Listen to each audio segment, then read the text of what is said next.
একটানা ২৯ বছর কারো পক্ষে কি যুদ্ধ চালিয়ে যাওয়া সম্ভব? শুনতে অসম্ভব মনে হলেও ঠিক এমনটিই করেছিলেন জাপানের গেরিলা যোদ্ধা hero ওনোডা।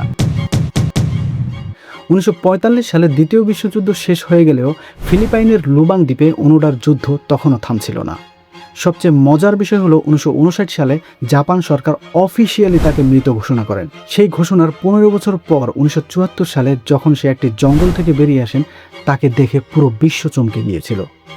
For nearly 3 decades, he had resisted. Hiro Onoda finally walked out of the Philippines. আজকের ভিডিওতে আলোচনা করব জাপানের সেই গেরিলা যোদ্ধা ওনোডাকে নিয়ে। চলুন শুরু করা যাক। সময়টা ছিল ১৯২২ সাল। জাপানের ছোট্ট শহর কাইনানের একটি মধ্যবিত্ত পরিবারের জন্ম নেন হিরো ওনোডা। পরিবারের সচ্ছলতার জন্য খুব অল্প বয়সে একটি কোম্পানিতে সেলসম্যানের দায়িত্ব নেন তিনি। তার জীবন পাল্টে যায় যখন দ্বিতীয় বিশ্বযুদ্ধ শুরু হয়। ১৯৪১ সালে যখন জাপান আমেরিকার পার্ল হারবার নৌঘাঁটিতে আক্রমণ চালায়, তখন তার প্রতিবাদে আমেরিকা সরাসরি যুদ্ধে অংশগ্রহণ করে।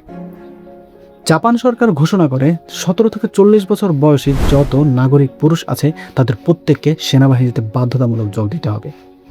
এরই ধারাবাহিকতায় ১৯৪২ সালে হিরো ওনোডার কাছে সেনাবাহিনীতে যোগ দেওয়ার ডাক আসে। তাই তিনি সেলসম্যানের দায়িত্ব ছেড়ে যোগ দেন সেনাবাহিনীতে। ১৯৪৪ সালের শেষ দিকে আমেরিকান বাহিনী এসে হাজির হয় ফিলিপাইনে। তখন ফিলিপাইন ছিল জাপানের অধীনে।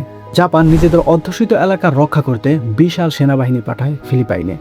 এরই ধারাবাহিকতায় হিরো ওনোডা সহ ৩ জনকে সঙ্গী করে গেরিলা যুদ্ধ চালানোর জন্য পাঠানো হয় ফিলিপাইনের লুবাং দ্বীপে। কমান্ডার তাকে নির্দেশ দেন, তুমি এই দ্বীপে গেরিলা যুদ্ধ চালিয়ে যাবে, কখনো আত্মসমর্পণ করবে না, নিজেকে কখনো শেষ করে দিবে না, যত সময় লাগুক আমরা আবার ফিরে আসব। সেদিন থেকেই ওনোডা শপথ করে নিয়েছিলেন তার জীবনের শেষ নিঃশ্বাস পর্যন্ত তিনি যুদ্ধ চালিয়ে যাবেন। সেই দ্বীপে দলের ৪ জনই গেরিলা যুদ্ধ চালিয়ে যেতে লাগলেন। জঙ্গলের বিভিন্ন অঞ্চলে তারা ছোট্ট ছোট্ট কুটির বা ক্যাম্প নির্মাণ করছিলেন। কোনো ক্যাম্পে ৩ থেকে ৫ দিনের বেশি তারা থাকতেন না। ১৯৪৫ সালের ৬ আগস্ট জাপানের হিরোশিমায় পারমাণবিক বোমা ফেলে আমেরিকা। এর ঠিক ৩ দিন পর ৯ আগস্ট জাপানের আরেকটি শহর নাগাসাকিতে আরও একটি পারমাণবিক বোমা ফেলে। উপায় না পেয়ে জাপান ১৫ আগস্ট আত্মসমর্পণ করে। ২ সেপ্টেম্বর দ্বিতীয় বিশ্বযুদ্ধের সমাপ্তি ঘটে। কিন্তু এই খবর ফিলিপাইনের সেই লুবাং দ্বীপ পর্যন্ত পৌঁছায় না। সেই বছরের অক্টোবর মাসে জাপান থেকে একটি প্লেন সেই জঙ্গলের উপর পাঠানো হয়। প্লেন থেকে অনেকগুলো লিফলেট জঙ্গলে ফেলা হয়, যাতে লেখা ছিল যুদ্ধ শেষ, সকলে আত্মসমর্পণ করো। কিন্তু হিরোর দল তা বিশ্বাস করতে পারল না, কারণ যুদ্ধের সময়গুলোতে বলা হয়েছিল যতদিন পর্যন্ত জাপানের একজন সৈন্য বেঁচে থাকবে ততদিন পর্যন্ত জাপান আত্মসমর্পণ করবে না। তাদের মনে এই কথাটি বারবার ঘুরপাক খাচ্ছিল। ১৯৪৬ সালে ৪১টি দল আত্মসমর্পণ করে, কিন্তু হিরোর দল তখনও আত্মসমর্পণ করে না। হিরোর দলের একজন সদস্যের মনে একটু সন্দেহ জাগছিল। তার বারবার মনে হচ্ছিল হয়তো যুদ্ধ শেষ হয়ে গেছে। তাই তিনি একদিন পালিয়ে যায় এবং আত্মসমর্পণ করে। কিন্তু তার দলের অন্য যে সদস্যরা ছিল তারা কিছুতেই বিশ্বাস করতে পারল না। তারা মনে মনে ভাবল আমেরিকানরাই তাকে ধরে নিয়ে গেছে এবং যুদ্ধ এখনও চলছে। ১৯৫৪ সালের ৭ মে ফিলিপাইন সেনাবাহিনীর এক তল্লাশি দলের সাথে গোলাগুলিতে তাদের দলের আরও একজন সদস্য মারা যান। তারা এখন মাত্র ২ জন। ১৯৭২ সালে ফিলিপাইনের পুলিশের ট্রেনিং চলছিল সেই জঙ্গলের পাশে। ট্রেনিংয়ের এক পর্যায়ে গোলাগুলিতে অনিচ্ছাকৃতভাবে হিরো ওনোদার আরও একজন সদস্য যিনি ছিল তিনিও মারা যান। এবার হিরো ওনোদা পুরোই একা হয়ে পড়লেন। সাল ১৯৭৪, জাপানের এক তরুণ কলেজ ছাত্র একটি খবর পান, ফিলিপাইনের এক জঙ্গলে একজন জাপানি যোদ্ধা এখনও যুদ্ধ করে যাচ্ছেন। ৩৯ বছর ধরে সার্চ টিম তাকে শত চেষ্টা করেও খুঁজে পাননি। তার মনে কৌতূহল জাগলো।